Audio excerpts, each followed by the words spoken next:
Bonjour à toutes et à tous, ici Sébastien de Humanissu Consulting. Bienvenue dans ce nouvel épisode de 2 minutes pour. Aujourd'hui, pour cette édition spéciale Halloween, on va plonger dans les ténèbres pour comprendre pourquoi, oui, pourquoi, on aime tant être attiré par ce qui nous fait peur. Vous êtes prêts à explorer l'attrait pour le morbide ? Allez, installez-vous confortablement. N'oubliez pas de regarder sous le canapé. Sait-on jamais ? Commençons par une question simple. Qu'est-ce qui attire les gens vers l'horreur ? Pourquoi certains d'entre nous se régalent à regarder des films d'horreur ou à visiter des lieux hantés, alors que d'autres fuient à toutes jambes à l'idée même d'un screamer ? Cette fascination pour la mort, la peur et l'inconnu porte un nom, la curiosité morbide. Alors, la curiosité morbide, c'est ce désir quelque peu étrange, parfois dérangeant, de vouloir en savoir plus sur ce qui fait frémir, ce qui est étrange ou effrayant. Selon plusieurs études, dont certaines sont issues de recherches récentes, la curiosité morbide est bien plus qu'un simple goût pour le macabre. Elle est profondément enracinée dans notre besoin de comprendre et d'apprivoiser ce qui nous fait peur. Pour certains, c'est une forme de préparation psychologique. Explorer l'horreur dans un cadre contrôlé pourrait a priori nous aider à mieux faire face aux véritables terreurs de la vie. Mais pour d'autres, c'est un simple plaisir, recherchant ainsi de l'adrénaline. Alors, pourquoi ressentons-nous du plaisir à être effrayés ? Une étude menée en 2021 par l'équipe de Matthias Clasen nous éclaire. D'après leurs résultats, la peur stimule des zones du cerveau responsables des émotions et de la récompense. C'est une sorte de montagne russe émotionnelle où notre cerveau sait qu'on est en sécurité, mais joue quand même avec nos réactions face à des stimuli effrayants.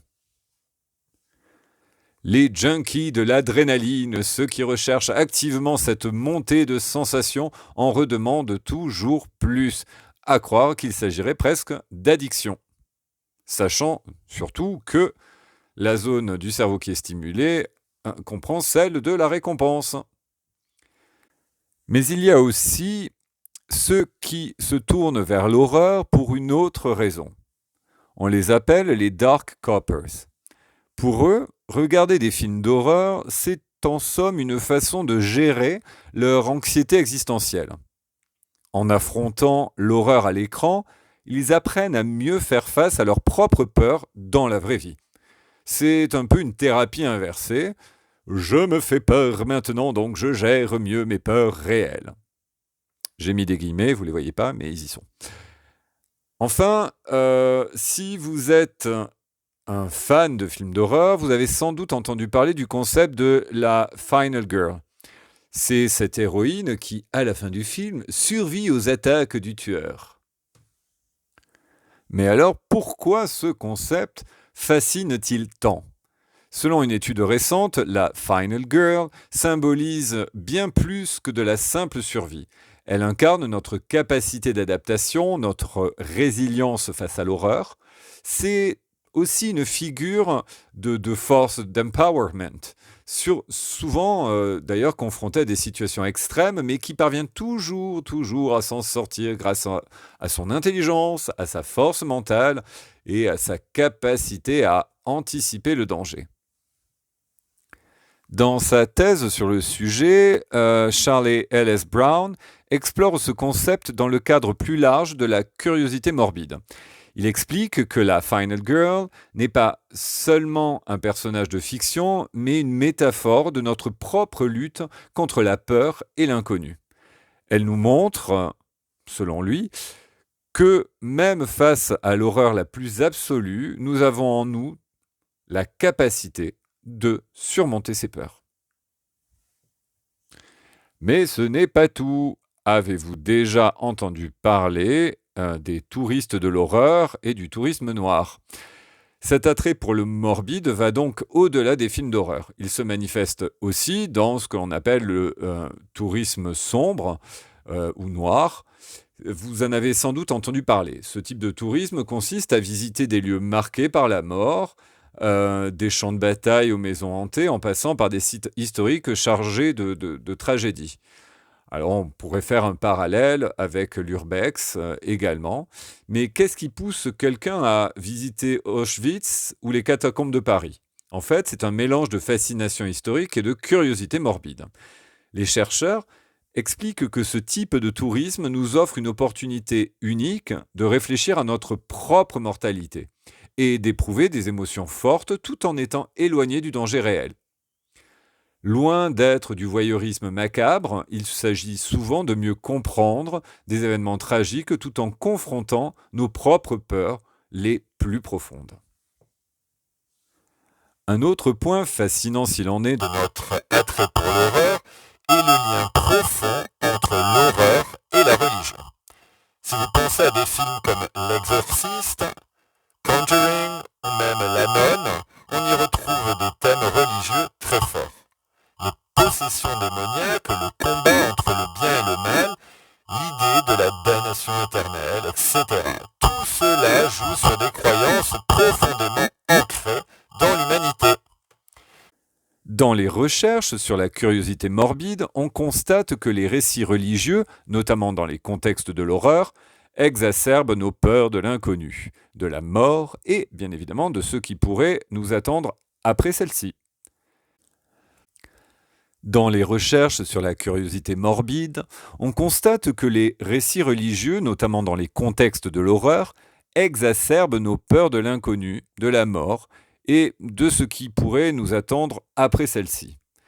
L'échelle de la curiosité morbide, comme mentionné dans l'étude de Scrivener, inclut des sous-catégories liées aux dangers paranormaux et religieux, prouvant finalement que la religion et l'horreur ne font pas que coexister, elles se nourrissent l'une de l'autre. Enfin, parlons de l'évolution de l'horreur au cinéma et de sa place dans la société. Le cinéma d'horreur a bien évolué depuis les premiers films de monstres dans les années 30, il me semble. Les zombies, loups-garous et autres créatures de la nuit ont laissé place à des terreurs bien plus modernes, souvent ancrées dans les tragédies du quotidien. Pensez aux films comme Get Out ou Hérédité, où l'horreur est subtile mais bien réelle. L'horreur est passée de quelque chose de fantastique à des réalités bien plus proches de nos vies. Je devrais recommencer à dire proches de nos vies. Enfin, ce genre de film, en fait, reflète souvent les angoisses sociétales comme le racisme, la maladie mentale ou les divers troubles familiaux. Et c'est là que l'horreur trouve tout son intérêt. Elle nous permet de parler de sujets qui nous dérangent sans pour autant nous effrayer directement. Ces films deviennent des miroirs de nos propres anxiétés. Alors, qu'est-ce que l'on doit retenir de cet attrait pour le morbide? Qu'il ne s'agit pas simplement d'un goût pour la peur. C'est bien plus profond que cela. En regardant un film d'horreur, en visitant une maison hantée ou en explorant un site touristique tragique, nous testons nos propres limites. Nous nous préparons à affronter des situations réelles, à comprendre notre propre mortalité, à explorer nos pires peurs tout en sachant que nous sommes en sécurité. C'est une façon de se reconnecter avec notre humanité, de confronter la mort sans en subir les conséquences directes. Alors, la prochaine fois que vous allumez un film d'horreur ou que vous vous aventurez dans une maison hantée pour Halloween, demandez-vous la chose suivante. Pourquoi est-ce que j'aime ça? Suis-je un drogué en recherche d'adrénaline, un dark copper, ou peut-être un fou de mystique? Chacun a sa propre raison d'être attiré par l'horreur. Pour aller plus loin, pour ces curieux de la morbidité, vous pouvez consulter les études sur la curiosité morbide, notamment celle de Charles et Ellis Brown, dont je parlais précédemment, ou encore plonger dans des recherches sur le tourisme noir et l'attrait de l'horreur dans les religions. Vous y trouverez des pistes intéressantes sur pourquoi l'horreur nous attire autant, enfin, si vous osez. Alors merci d'avoir écouté ce numéro spécial Halloween. Passez une excellente soirée d'Halloween et surtout méfiez-vous de ce qui pourrait vous attendre